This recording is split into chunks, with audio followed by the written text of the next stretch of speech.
What is your goal for your career? I want to be an NBA player.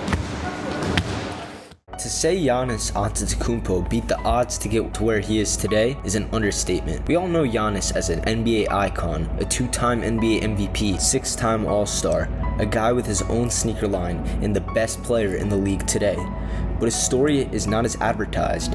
Growing up, adversity is all that could describe his early life, as he fought through struggle to find food, a home, was not even a citizen of his own home country, and the craziest part of all is he didn't even play basketball at all growing up. So how exactly did Giannis go from a homeless kid who didn't play basketball to the best player in the entire NBA? What's going on, everybody? Bucket Media back with another video, and today we are going to talk about Giannis Antetokounmpo's come-up story and how he beat the odds to get to where he is today. I think Giannis has one of the coolest journeys to rise to stardom in the whole league, and I'm excited to break it down. If you enjoy this video, please smash that like button and subscribe. I'm looking to grow this channel, and by subscribing, it's the best way to support me so I can continue to put out great basketball content. But with that being said, let's dive straight into the video.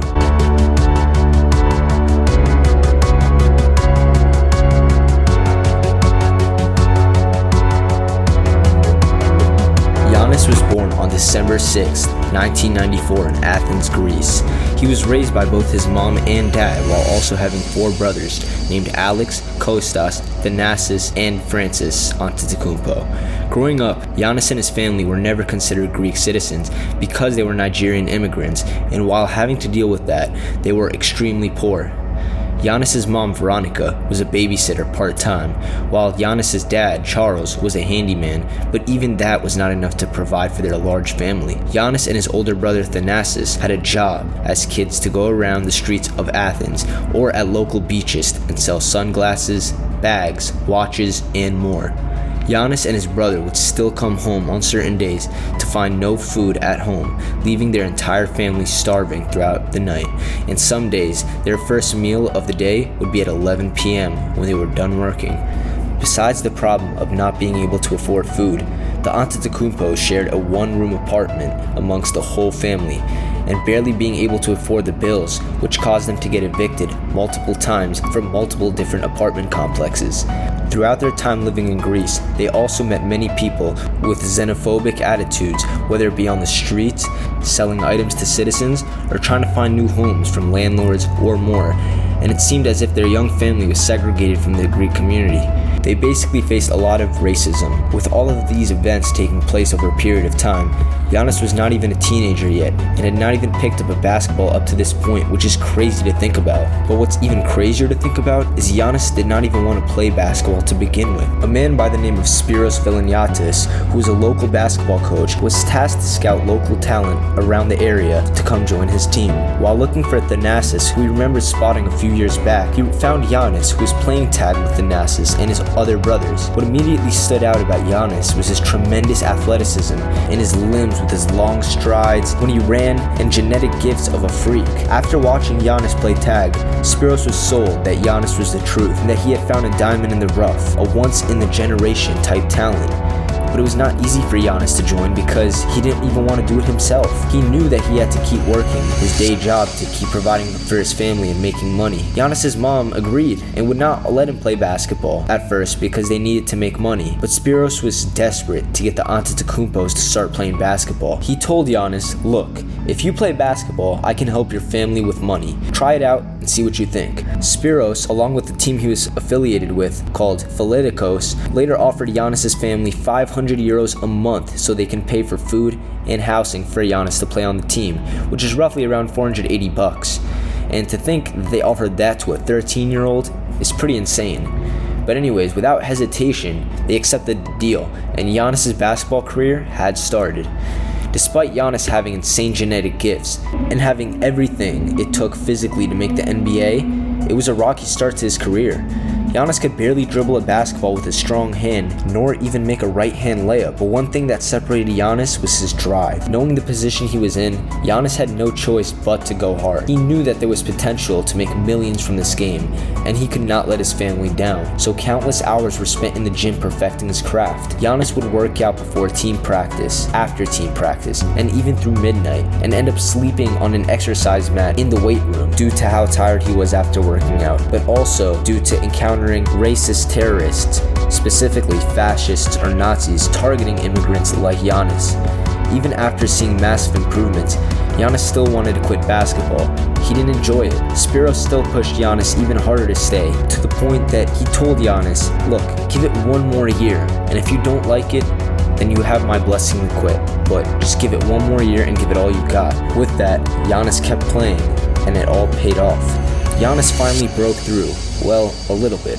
Amongst Greek players in his age group, Giannis would dominate every game, but he still was not an NBA level player yet. But with this breakthrough came a contract offer from a professional team called Zaragoza, who offered Giannis 400,000 euros a year for him to play. This contract also came with a recurring one-year deal that gave Giannis an option to opt out on the year he was eligible for the NBA draft. But that contract sealed the deal for Giannis, because now his main goal was reached, and that was to get his family out of poverty and support them and pay for all the things that they need. After Giannis slowly started producing for Zaragoza, agents across Europe started to send Giannis' game film to NBA scouts, and he was now on their radars.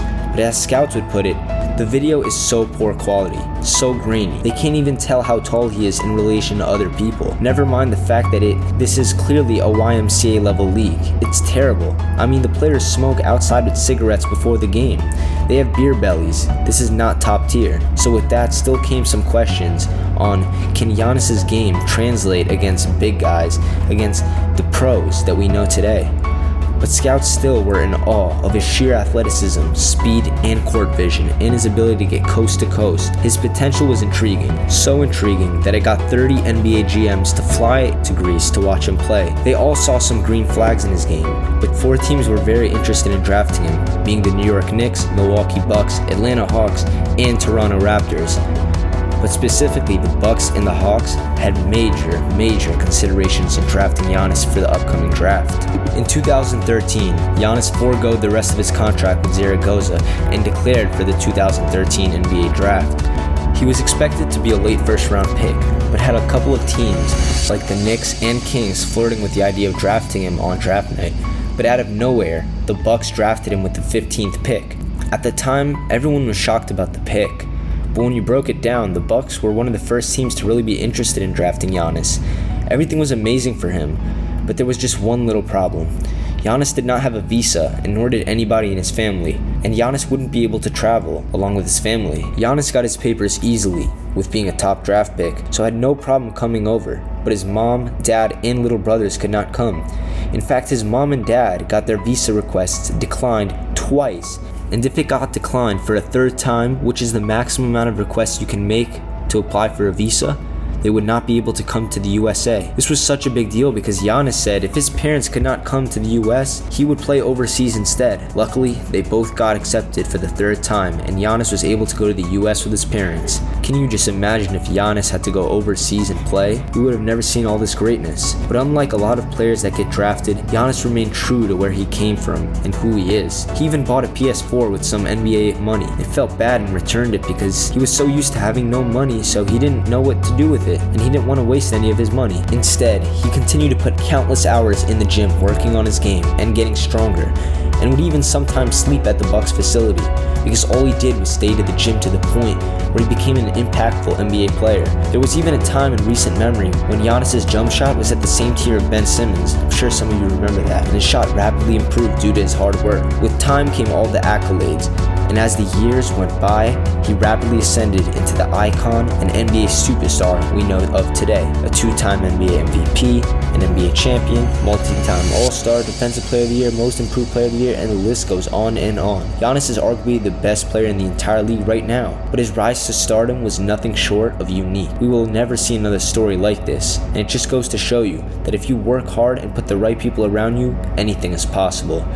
Thank you guys so much for watching. If you made it to the end, please smash that like button and subscribe.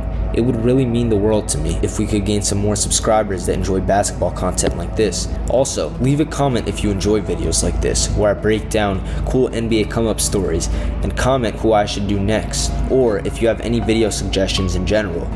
As always, leave suggestions as to what I could have done better and how I can improve the videos. I hope to see you guys on the next video and have a blessed day. Peace.